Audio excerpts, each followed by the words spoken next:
A veces, la traición no llega con gritos. Llega con una hoja doblada sobre la mesa y una frase que suena inofensiva. Solo es un trámite. Manuel tiene 79 años. Durante casi toda su vida creyó que desconfiar era una falta de respeto. Que si alguien era familia, no hacía falta preguntar demasiado. Creció en una casa pequeña de paredes húmedas, donde el silencio era una forma de educación. Su padre, don Ernesto, hablaba poco y trabajaba mucho. Su madre, Carmen, repetía una idea como si fuera una oración diaria. La familia se cuida entre todos. Nadie explicó qué pasaba cuando alguien dejaba de cuidar. Manuel fue el segundo de 4 hermanos. Teresa era la mayor, siempre obediente. Raúl, el inquieto.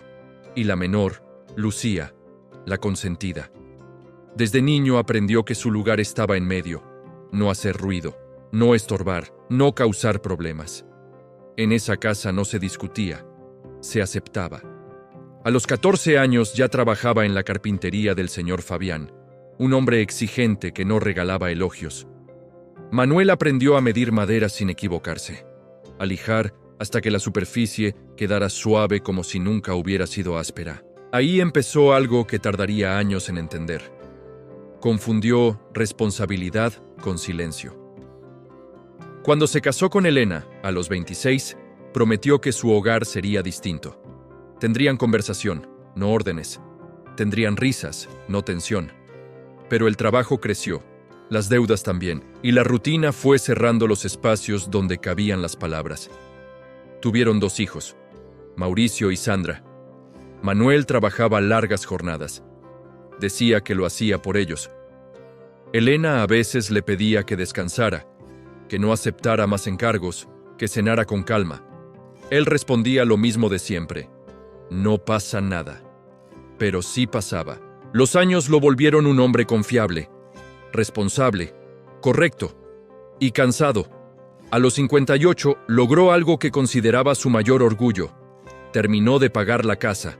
Esa casa que levantó ladrillo por ladrillo, ampliándola cuando podía. No era grande, pero era suya. Cada pared tenía horas de trabajo pegadas como cemento invisible. Nunca lo dijo en voz alta, pero esa casa era su prueba de que había hecho las cosas bien. En ese momento todavía no lo sabía, pero lo que más amaba también sería lo que más lo pondría a prueba. Cuando cumplió 70 años, empezó a delegar cosas que antes hacía solo.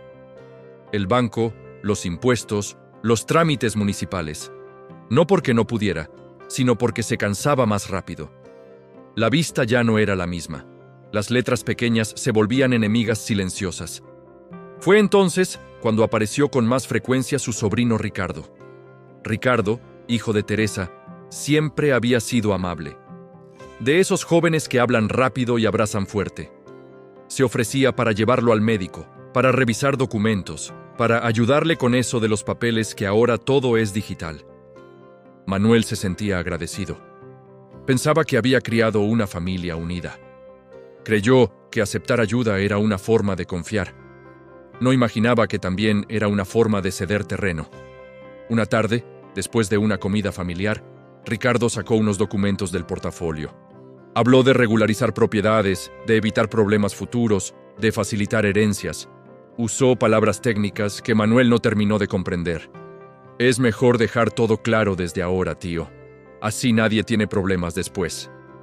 Elena miró los papeles con cierta duda.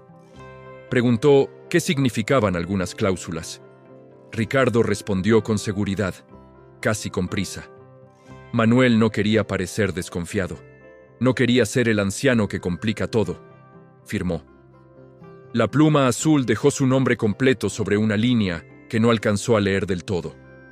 Creyó que estaba haciendo lo correcto. Creyó que estaba ordenando el futuro. Esa noche durmió tranquilo. No sabía que en esa firma también había estampado algo más que tinta. Las consecuencias no llegaron de golpe, llegaron despacio, como esas grietas que empiezan siendo una línea fina y terminan partiendo la pared. Durante los primeros meses, nada cambió en apariencia. Manuel seguía viviendo en su casa. Ricardo pasaba de vez en cuando con la misma sonrisa amplia. Elena preparaba café, Hablaban de la familia, de los nietos, del clima. Todo parecía normal, hasta que empezaron los pequeños detalles. Un día llegó una notificación del banco dirigida también a nombre de Ricardo. Manuel pensó que era un error. Llamó a su sobrino y él respondió con tranquilidad: «Es parte del trámite, tío. Para proteger la propiedad, es algo administrativo». Manuel aceptó la explicación. Siempre había aceptado las explicaciones. Pero esa noche, Elena no dijo nada durante la cena. Solo movía la cuchara dentro del plato, sin probar casi nada. En ese momento todavía no lo sabía, pero el silencio de Elena no era duda, era miedo. Semanas después, Ricardo volvió con más documentos. Esta vez, habló de una actualización necesaria para evitar impuestos innecesarios. Manuel ya no entendía casi nada. Las palabras eran rápidas, técnicas, llenas de seguridad. Firmó otra vez. No quería admitir que estaba confundido. No quería sentirse viejo. El desgaste no fue solo legal, fue interno. Mauricio, su hijo mayor, comenzó a mostrarse incómodo. Había escuchado comentarios en reuniones familiares, que la casa ahora estaba compartida, que Ricardo había invertido dinero, que era una decisión estratégica. «Papá, ¿qué firmaste exactamente?», preguntó una tarde. Manuel respondió con una frase que había usado toda su vida. «No pasa nada». Pero sí pasaba. Un año después, la verdad dejó de ser rumor. Ricardo solicitó formalmente la división legal de la propiedad. Alegó que ahora era copropietario y que necesitaba hacer valer su parte. Habló de vender, de repartir, de aprovechar el valor del terreno. Manuel sintió algo que no había sentido en décadas: vergüenza. Vergüenza de no haber leído, vergüenza de no haber preguntado, vergüenza de haber confiado sin límites. Ahí empezó el verdadero golpe. No fue solo la amenaza de perder la casa, fue la ruptura invisible. Teresa defendió a su hijo. Dijo que todo se había hecho con consentimiento, que Manuel había firmado voluntariamente, que no podían culpar a Ricardo por ser previsor. Las comidas familiares dejaron de ser reuniones, se volvieron campos minados. Lucía intentaba mediar. Raúl prefería no opinar. Elena ya no invitaba a nadie. Manuel caminaba por su propia casa con una sensación extraña, como si ya no fuera completamente suya, como si las paredes hubieran cambiado de dueño sin avisarle. Creyó que estaba protegiendo el futuro, pero estaba perdiendo el presente. El proceso legal fue lento: abogados, copias, firmas, fechas. Cada reunión era un recordatorio de su descuido. El abogado que contrató, el licenciado Salvatierra, fue claro. «Don Manuel, usted firmó una cesión parcial de derechos. No es fraude, es válido». Válido. La palabra le cayó como una piedra. Ricardo no gritaba, no amenazaba, solo decía que necesitaba su parte, que no quería problemas, pero tampoco perder lo que legalmente era suyo. Manuel comenzó a dormir mal. Se levantaba en la madrugada y caminaba hasta la sala. Tocaba la pared como si pudiera asegurarse de que seguía ahí. Nunca había sido un hombre confrontativo. Siempre evitó discusiones. Siempre creyó que la armonía valía más que la razón. Ahora entendía que evitar el conflicto no lo había protegido. Solo lo había dejado indefenso. Una tarde, mientras revisaba papeles con Mauricio, encontró la copia original del primer documento. Leyó despacio, con lentes nuevos. Cesión del 50% de derechos de propiedad. 50%. No era un trámite administrativo. No era una formalidad. Era la mitad de su casa. Elena lloró en silencio esa noche. No lo culpó. No lo reprochó. Solo sostuvo su mano.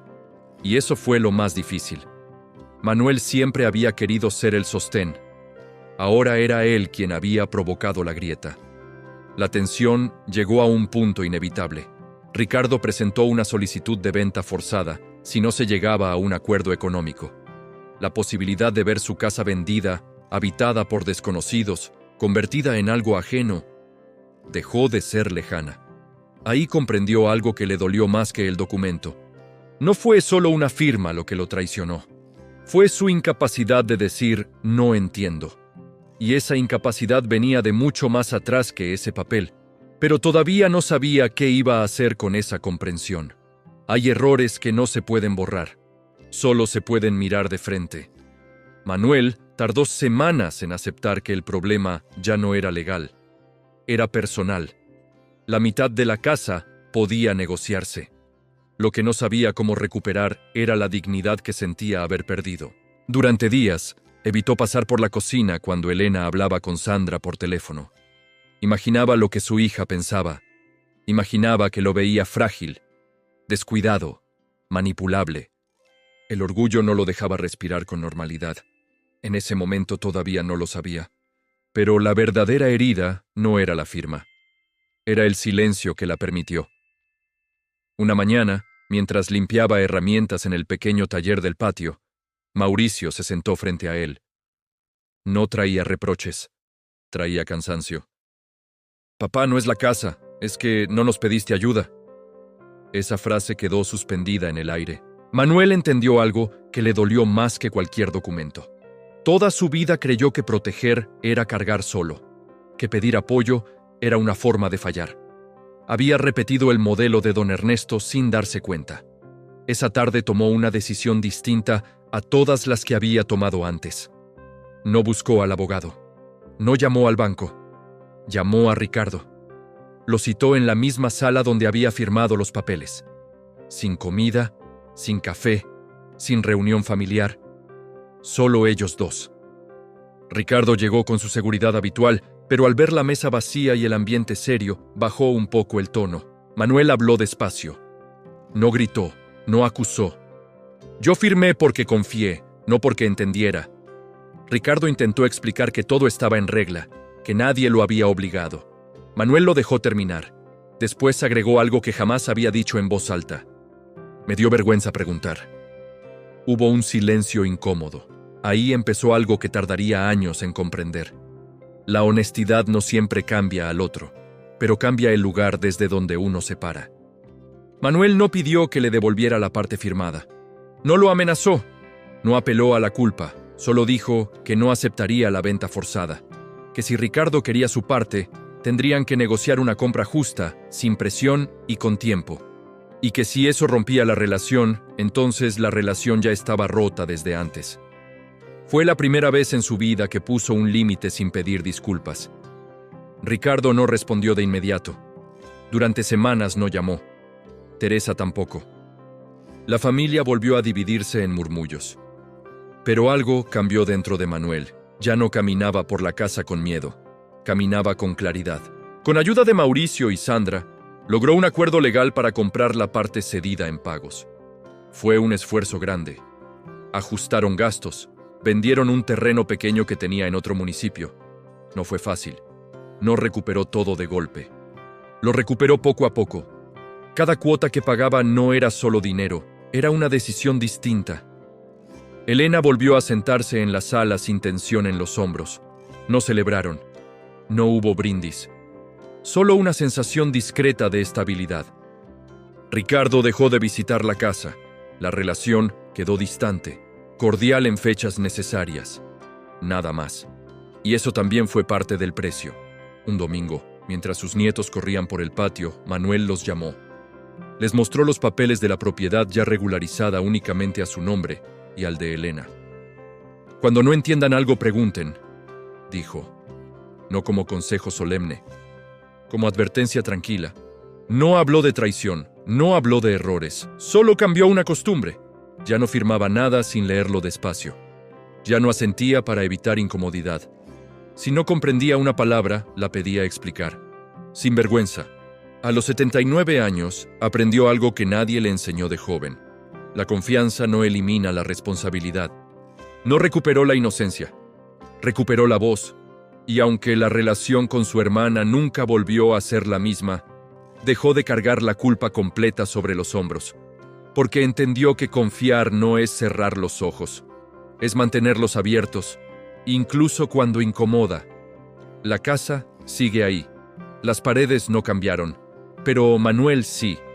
Y ahora, cuando firma un papel, primero levanta la mirada.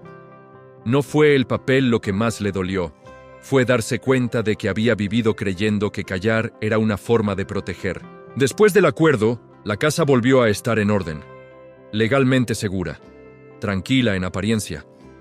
Pero Manuel sabía que algo más profundo había cambiado. Ya no era el mismo hombre que firmaba por no incomodar. Los meses siguientes fueron silenciosos. Teresa dejó de llamarlo. Ricardo enviaba mensajes breves en fechas importantes. Nada más. La distancia se volvió una costumbre. Al principio dolía. Después, solo pesaba. Una tarde, mientras acomodaba fotos antiguas en la sala, encontró una donde aparecía su padre, don Ernesto, serio, con los brazos cruzados frente a la casa donde Manuel creció. No recordaba haberlo visto sonreír en una fotografía. En ese momento todavía no lo sabía, pero estaba mirando el origen de muchas de sus decisiones. Don Ernesto nunca pidió ayuda, nunca explicó sus miedos, nunca dijo que no entendía algo. Solo avanzaba, aunque estuviera confundido. Manuel había hecho lo mismo. La diferencia es que ahora podía detenerse. Un sábado invitó a Mauricio y Sandra a desayunar, solo ellos tres. Elena ya sabía lo que iba a hacer. No era un anuncio formal, no era un discurso preparado. Sacó los documentos finales de la casa y los dejó sobre la mesa. «Quiero que lean todo conmigo», dijo. Los tres revisaron cada página. Mauricio hacía preguntas. Sandra subrayaba detalles. Manuel escuchaba. Respondía cuando sabía. Y cuando no, decía simplemente, «No estoy seguro». No había vergüenza en esa frase. Ahí ocurrió la verdadera redención. No fue recuperar la propiedad. Fue cambiar la forma en que se relacionaba con sus propios hijos. Esa mañana entendió algo sin necesidad de decirlo en voz alta. Proteger no es cargar solo. Es compartir también las dudas. Con el tiempo, volvió a invitar a Teresa a tomar café. Ella aceptó después de varios intentos. No hablaron del tema legal. Hablaron de salud, de recuerdos, de la infancia. No resolvieron todo.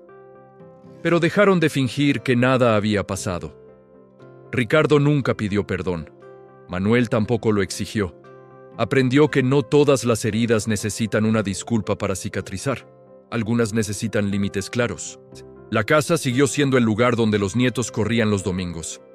Las paredes no cambiaron de color. El patio seguía oliendo a madera cuando Manuel trabajaba. La diferencia era interna. Ahora, cuando alguien le acerca un documento, lo primero que hace es ponerse los lentes, acomodarse en la silla y leer despacio. Si algo no entiende, pregunta.